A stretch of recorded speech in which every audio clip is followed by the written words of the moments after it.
كان فيه سمونا كانت به أمجادنا. بسم الله الرحمن الرحيم.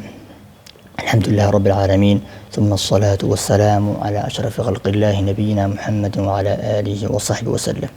waxaynu soo wadnay xalaqaadkeena ku saabsanaa qamaamuurta muslimiinta siiba aclaam alfikri والتغيير. waxaynu kasoo sheekeynaa alimaam almujadid xasan albanna.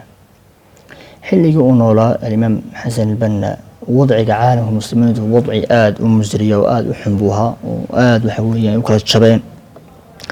ilaa ay gaadhay in labadii qoom ama labadii qowmiyeed ee muslimiinta ugu saameynta badnaa alcarab waturku ama alcarab walatraaku ay waxa weeyaan dhexdooda ay ka bilowmatay oo waxa weeyaan lasoo kala dhexgeliyay mataqaanaa nisaacaad aada u foolxun ay ka dambeeyeen dabcan reer galbeedkii gaaradu iyo mujrimiintu ay ka dambeeyeen. kabacdi in badan waxay isku dayeen in la kala saaro carabta iyo turkida in la kala saaro si khilaafadii muslimiinta oo xilliga atraaktu haystay siba cusmaaniintu ay hayeen waxa weeyaan meesha looga tirtiro waxa weeye caalam islaamina waxa weeyaan markaa la kala qaybsado. marka hawsha noocaasa baa xilligaa socotay wayna bilaabatay bidaayatan min كلون جرى شريف حسين ومركا حيلقا أي قالوا وشيكين يولي بدون الخلافة العربية يولي بدون مركا لقى صار الخلافة العثمانية الخلافة العربية يولي بدونه واسكن قصب قدم شيء من الأول وسقوا منطقة الوري حي إلا يهرس برامتي أو حويا لقى تخلصي خلافة دي حوي المسلمين لقى تخلصي حيلقا أحداث بدن بعد أحداث بعد حكم هاد شيسكي سيس بيكو aad ka foolxuma ay ku sheegeen ingiriiska iyo faransiisku kun saabo lixii tobankii taasoo ku kala qaybsanayeen wilaayaadkii Cuthmaaniga bay ku kala qaybsanayeen. xilliga xitaa waa xilligii waxa weeyaan dabcan xitaa lagu sheegay si loo saari lahaa wacdi balfour oo mutaqaana ay la wareegeen gaaladu ama ay doonayeen la wareegaan Filistiin iyo Masjid al-Aqsa. waxyaabaha kale xilliga dhaawaca ka mid ah inay faransiisku xitaa ay qabsadeen shaam oo ay waxa weeye la wareegeen ingiriiskuna ay la wareegeen Filistiin iyo Ciraaq. sidaa markaa ay waxa weeye meesha uga baxday الخلافة الإسلامية meesha uga baxday kabacdina rithaa iyo barodiiq bay u sameeyeen ayuu u sameeyey أمير الشعراء أحمد شوقي وقصيدة دير ضجت عليك مآذن ومنابر الهند والهم والهة ومصر حزينة والشام متساد والعراق وفارس وحوي وعلى علي. حلجا حداثتي وباوين دعتي وحكمدها حدث كيات وخطط بطنا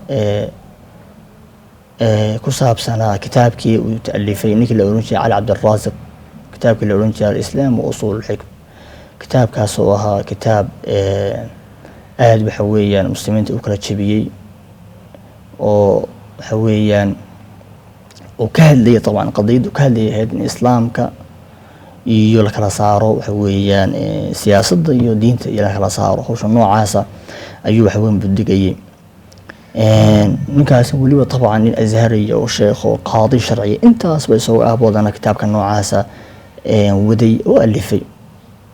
وش النوعاسنا ودريمسا حويا دقالك توسكا هي حوي أمضة حوي الوسوق هذه خلافة دي سياسة دي كل شيء حوي وحريبة هبيرات المشترين إلا حتى نكلون جلس سجن طه حسين سجنوا حويا أو شيء أتكذا وشكل وقلي الشعر الجاهلي ويلا الشعر الجاهلي كله حوي منتحل البرق سوقات ما هو حويا mataqaana carabi leedahay iyo wax suuqay iyo wax meel laga soo qaatay wax maaha suugan oo yiri wax weeyaan taasina ay dabcan mushkil ay tahay macna ash'ar al-jahili meesha laga saaro waxyaabo badan meesha ka baxay waxa soo waxa weeye ahdaasa aad u xun baa waxa weeyaan muslimiinta qabsaday marka waxay ku tusinaysaa ikhtiraaq iyo duulaanka lagu sameeyay aqliga muslimiinta ayay ku tusinaysaa. أنت كدي أفكارتي waxaa ka mid ahayd ووضعك نوعها مركو حسن بنا أركي إنه جماعة الإخوان المسلمين أساسي ونقطة جماعة وحوي عالمية وأتو بلارن وحوي عالم المسلمين تبتقانا سامي كويرتي حويان إسكدا مصر خليج العربي والحوية مسلمين إلا حويان إيشيا إلا أفريقيا إلا أمريكا حويان سوقار إلا هذا كمان تجوجنو حويان بفضل الله حويان سوقار دي سيم مقرنا إنسان يعني كتر جميسي إن متقانا إسلام كأيو حويان سياسة ضو أيو حويان واسوان جنبنا عجب إنك كلاهران هذيك كلاهران مصائب بدن باو حويان راحسا marka xitaa xilliga waxyaabaha kala jiray aadka xawayal xul isweydiin jiray waxa kamid ah in muslimiinta maxaad ibdigay howlaha noocaas su'aalaha noocaas ee la isweydiinayay marka isaga fi nadarati al-imaam waxyaabaha muslimiinta dibdigay waxa weeyaan dhowr cawaamil ama dhowr factor buu qaybiyay fatar koobaad in xawayaan burburtay ummadda wixii isku hayay طبعا لقص بلا أيام تطاف في القرن الهجري إلا حتى حول الخلافة الإسلامية وحول الدعيسي والحجة العثمانية طبعا صامن بيان لسه كان كيان كاي سياسي على قبل بريو حوي صامن بقوي لسه حكم هيد حويا عوامش السياسية iyo khilaafaadka dhexmarayay xawiyaan dadka isku haysta xukunka iyo siyaasadda iyo howlaha noocaas oo isku haysta iyo khilaafadii muslimiinta oo markii khulafaa ar-raashidin meesha ka baxay ay yimaadeen boqortooyo oo meesha shuurada ka baxday waxa kale oo jiray oo iyana saameynta lahaa kamaara al-imaam soo arkay taqliidka iyo in wax weeyaan la iska raaco iyo tacasubka in wax la iska dhigaan min غير daliil howlahaas oo dhanba حويان شري عوامش كله حويان سامين تلا وحكمتها هجمات كصليبية استعمار كوحوي أمضى سنة بابا صليبة سنة مش بوحي كل هذا بو أركي محي إمامكو إن عوامل سمحان لقى بحي كرية حلكي سوحوها إن لقى بحي كرية إن الله سبحانه وتعالى أمضو حوين يكون حرناطو إله سبحانه وتعالى رمي سليمان بالله كنتم خير أمة أخرجت للناس تأمرون بالمعروف وتنهون عن المنكر وتؤمنون بالله ثم ضبطان الله رب حي انت وحي كده بيسي متقن القوة المادية أو ودي حويا عودي حويا مادي جهد يؤتي معنوي جهد وتمعنوي حويا وحي كرو قادام مدى عاطف الدود الروح دود إيو